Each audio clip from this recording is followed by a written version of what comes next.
Hello everyone, my name is Oishiki. At first, I would like to say that please kindly subscribe my channel. So today I am going to read a story from the book Oliver Twist, written by a very famous writer that is Charles Dickens. So now let's begin with our story. In the first half of the 19th century, there existed in most English towns a grim building known as the workhouse. This was where the patrish authorities sent the aged, the homeless, and the poor who could not work and had nowhere else to go. It was in the workhouse that Oliver Twist was born. Oliver's mother, a beautiful young woman, had been found lying in the street, and she died within minutes of giving birth. Oliver Twist was given his usual name by Mr. Bumble, the parish official in charge of the workhouse. At the age of 10, Oliver was sent out to a branch workhouse to be brought up by the elderly Mrs. Mann.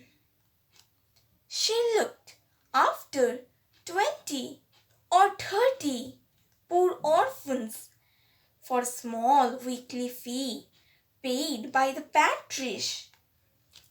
Mrs. Mann used most of this money for herself and very little to feed and clothe the children. Consequently, Oliver, like all his comrades, grew into a small, pale, and thin child. When Oliver was 9, Mr. Bumble came to bring him back to the workhouse so that he could be taught a trade with other boys at his age. As miserable as Oliver had been, with at Mrs. Mann, he was even more unhappy at the workhouse. He missed his friends who had grown up with him, and he was hungrier than he had ever been. All the boys were ever fed was gruel. One evening, Oliver thought he would go mad with hunger. He had finished his allotted bowl of gruel and still felt a ragging emptiness inside him.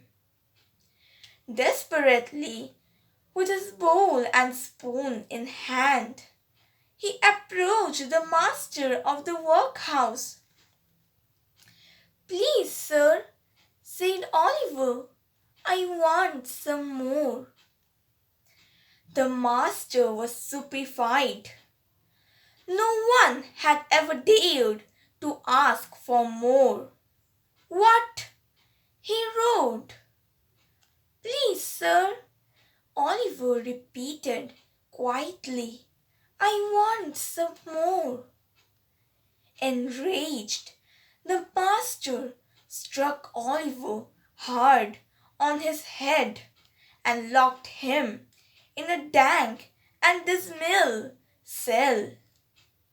He remained there for weeks.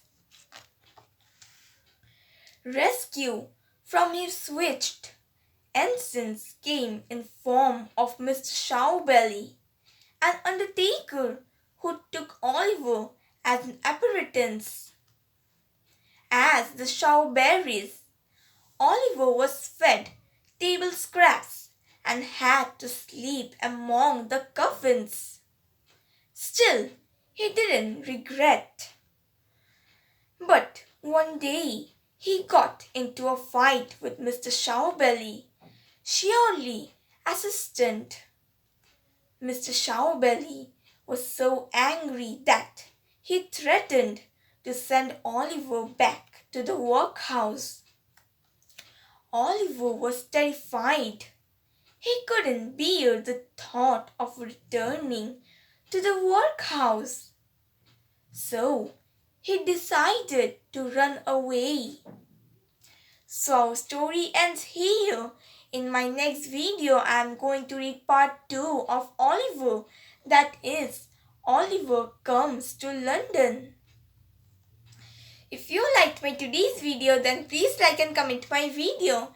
And also subscribe my channel to listen to more such stories and to follow all my videos regularly.